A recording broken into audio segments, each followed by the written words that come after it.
Kementerian Ketenagakerjaan atau Kemnaker mencatat di tahun 2025 ini berarti belum full sampai dengan bulan Desember ya, masih di pertengahan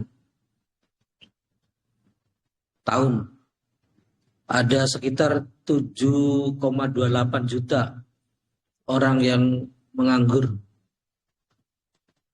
Menganggur itu artinya ya dalam satu hari tidak punya satu hari atau satu pekan, standarnya itu tidak bekerja, tidak mendapatkan penghasilan.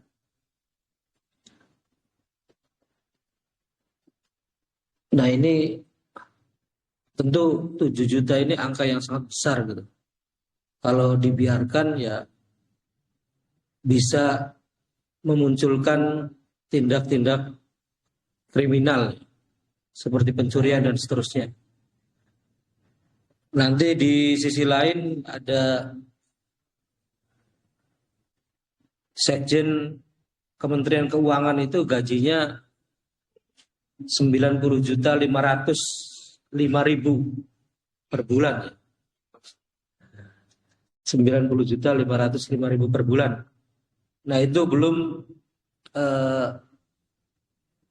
jabatan dia sebagai komisaris PT Pertamina, nanti gajinya 2,9 miliar per bulannya itu. Itu dikutip dari Republika Online.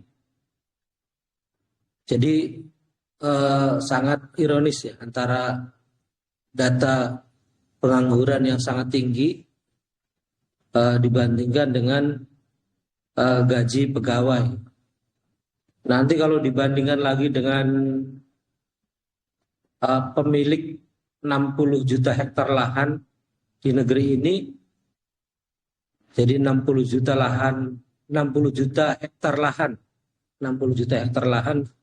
di negeri ini, setengahnya berarti kisaran 30-an juta hektar itu hanya dikuasai oleh 60 keluarga ya, 60 keluarga.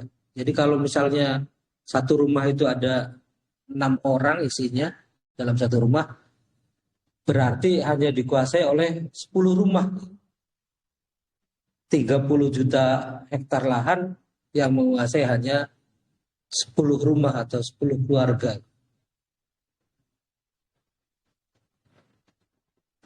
Eh, 60 keluarga ya, maaf ya, 60 keluarga gitu. Jadi mungkin satu RT juga tidak sampai ya, gitu. Satu RT yang menguasai lahan di negeri ini. Tentu ini sangat bertentangan dengan apa yang Allah perintahkan, yaitu apa yang Allah informasikan, sekaligus juga sebagai perintah juga dalam surah Al-Hasyr ayat 7.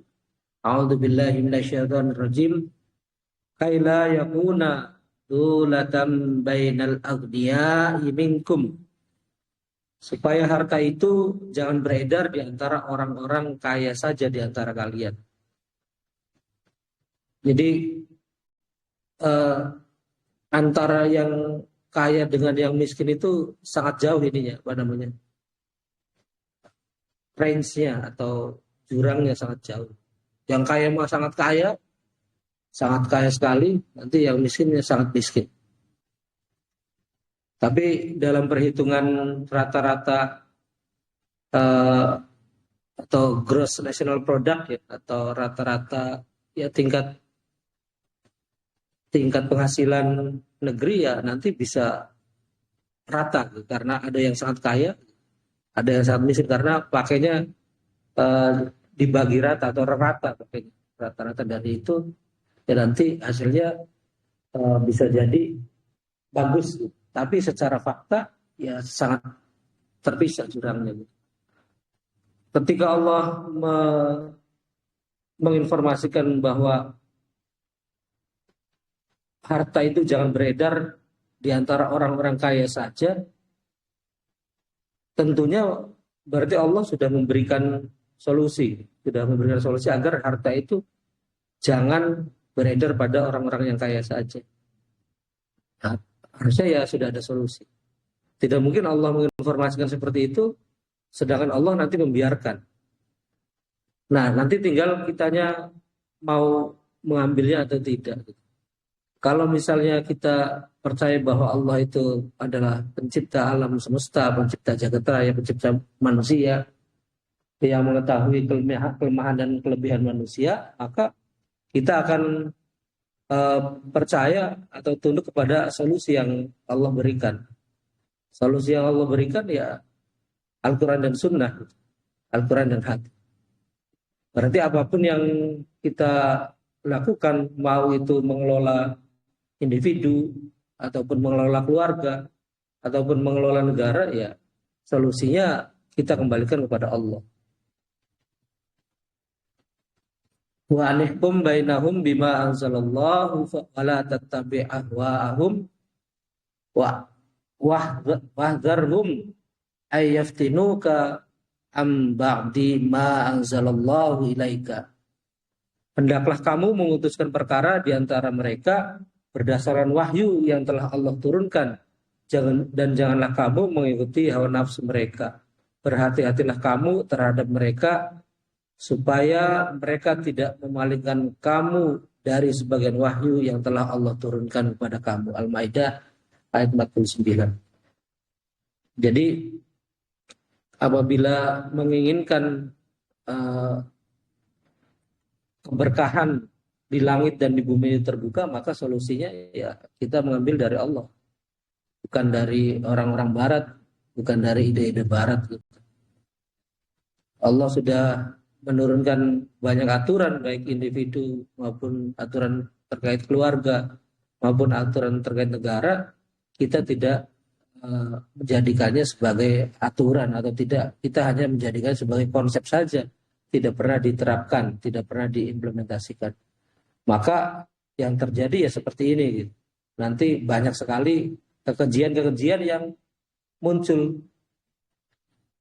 Itu kan dari efek ekonomi ya. Nanti efek ekonomi ya bisa karena banyak orang nganggur sedangkan perutnya lapar gitu ya. Ya apa saja yang akan dikerjakan oleh mereka. Bisa begal gitu, bisa curi dan seterusnya. Itu akan terjadi. Kalau misalnya yang secara halusnya ya mungkin menipu gitu kan. Menipu.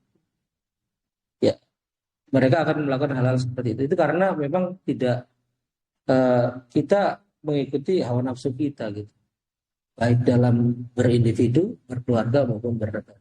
Allahu a'lam bishawab. Assalamualaikum warahmatullahi wabarakatuh.